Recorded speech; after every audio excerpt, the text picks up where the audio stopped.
नमस्कार, आप देख रहे हैं राष्ट्रहित टीवी। आपके साथ मैं हूं अंकिता। पुरानी हिंदी फिल्मों में अक्सर दिखाया जाता था कि अन्याय होने पर लोग बंदूक लेकर बीहड़ में कूद जाते थे और फिर बागी बन जाते थे। इसके बाद सिनेमा की कहानियों का दौर बदला। फिर ये दिखाया जाने लगा कि बेरोजगार युवा अंडरवर्ल्ड की तरफ कैसे खिंचते हैं और गैंगस्टर बन जाते हैं। बाद में फिर अंडरवर्ल्ड का गैंगवॉर फिल्मों की कहानी की पहली पसंद बनता चला गया। 80 के दशक में सनी देओल की फिल्म डकैत हिट साबित हुई तो 90 के दशक में सत्या फिल्म ने ट्रेंड ही बदल दिया और फिर कभी कंपनी तो कभी डी जैसी फिल्मों ने अंडरवर्ल्ड की कहानी सामने रखी। लेकिन आज जो कहानी मैं आपको बताने जा रही हूँ वो किसी फिल्म में नहीं मिलेगी। ये कहानी हकीकत में ही लिखी गई है और अभी इसकी फिल्म नहीं बनी है, लेकिन पिक्चर अभी बाकी है। लॉरेंस बिश्नोई देश में एक नए गैंगस्टर के अंडरवर्ल्ड का डॉन बनने का नाम है।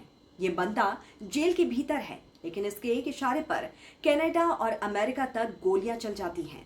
ये गुजरात में अहमदाबाद की साबरमती जेल में बंद है, लेकिन इसके आदेश पर दिल्ली की तिहाड़ जेल में बंद गैंगस्टर टिल्लू ताजपुरिया का मर्डर हो जाता है। दोनों ही हत्याओं की जिम्मेदारी कनाडा में बैठा सतिंदर सिंह उर्फ गोल्डी बराड़ लेता है और गोल्डी बराड़ इस वक्त लॉरेंस बिश्नोई का दायां हाथ माना जाता है। और अब सलमान खान के करीबी राजनेता बाबा सिद्दीकी की हत्या से लॉरेंस बिश्नोई ने यह साफ कर दिया है कि वो सलमान के साथ कभी भी कुछ भी करवा सकता है। लॉरेंस बिश्नोई के छोटे भाई ने सलमान के गैलेक्सी अपार्टमेंट में फायरिंग के बाद कहा था कि ये सिर्फ ट्रेलर है, यानी पिक्चर अभी बाकी है। तो ऐसे में सवाल उठता है कि बाबा सिद्दीकी के बाद अगला टारगेट कौन होगा। इस वक्त बॉलीवुड में लॉरेंस बिश्नोई की दहशत ठीक वैसे ही दौड़ रही है जैसे अंडरवर्ल्ड डॉन दाऊद इब्राहिम की दौड़ती है। इसकी बड़ी वजह यह है कि बिश्नोई गैंग ने बाबा सिद्दीकी को मारने के बाद जिस तरह से दाऊद इब्राहिम को सीधी चुनौती दी है, वो मुंबई में महासंग्राम की तरफ इशारा करती है। यानी कि लॉरेंस बिश्नोई अब मुंबई में रुकने वाला नहीं है। लॉरेंस बिश्नोई भी दाऊद इब्राहिम की तरह पुलिस वाले का बेटा है।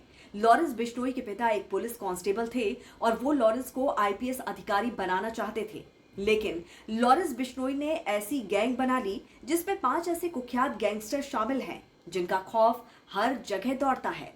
पहला नाम रोहित गोदारा, दूसरा नाम सतिंदर सिंह उर्फ गोल्डी बराड़, तो तीसरा नाम काला जठेड़ी, चौथा नाम है अनमोल बिश्नोई और पांचवा नाम कपिल सांगवान का शामिल है।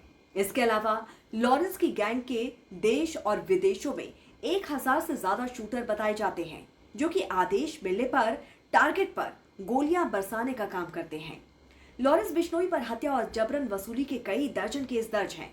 आपको जानकर यह हैरानी होगी कि साल 2011 तक लॉरेंस बिश्नोई पंजाब के एक कॉलेज में पढ़ने वाला सीधा सा स्टूडेंट हुआ करता था। लॉरेंस बिश्नोई का जन्म 12 फरवरी 1993 को पंजाब के फिरोजपुर के एक गांव में हुआ था।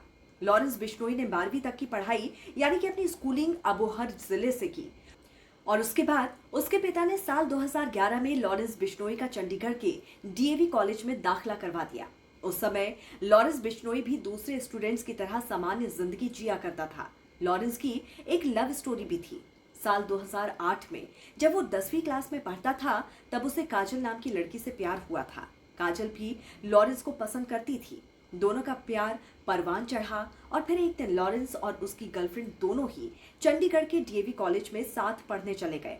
दोनों ने कॉलेज की पढ़ाई के बाद शादी करने का मन बना लिया, लेकिन इसी बीच कुछ ऐसा हुआ जिसने उनकी जिंदगी को पूरी तरह से बदल दिया।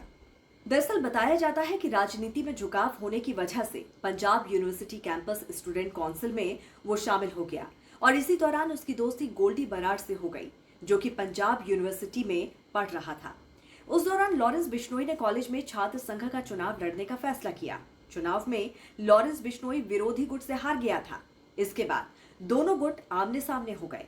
बताया जाता है कि दोनों के बीच इस कदर रंजिश चली कि विरोधी गैंग ने लॉरेंस की गर्लफ्रेंड को जिंदा जला दिया। हालांकि जिसे महज एक हादसा बताया गया, लेकिन लॉरेंस ने इसका बदला लेने के लिए अपने Student Organisation of Punjab University यानी कि SOPU नामक गैंग को पूरी तरह से एक्टिव कर दिया। उसने एक रिवॉल्वर खरीदी और उन सभी पर गोलियां बरसा दी जिन पर उसकी गर्लफ्रेंड को मारने का आरोप था और इसी के साथ लॉरेंस की जुर्म की दुनिया में एंट्री हो गई। बड़ी बात यह है कि क्राइम वर्ल्ड में उतरने से पहले लॉरेंस बिश्नोई एलएलबी यानी कि वकालत की पढ़ाई भी कर चुका था, लेकिन जुर्म की दुनिया में उतरने के बाद लॉरेंस पर जानलेवा हमला, हत्या के प्रयास, हत्या, डकैती समेत कई मामले दर्ज होते चले गए। तो इस पर आप क्या कहना चाहते हैं, जरूर हमें बताइए कमेंट करके। जुड़े रहिए राष्ट्र हिट टीवी के साथ। नमस्कार।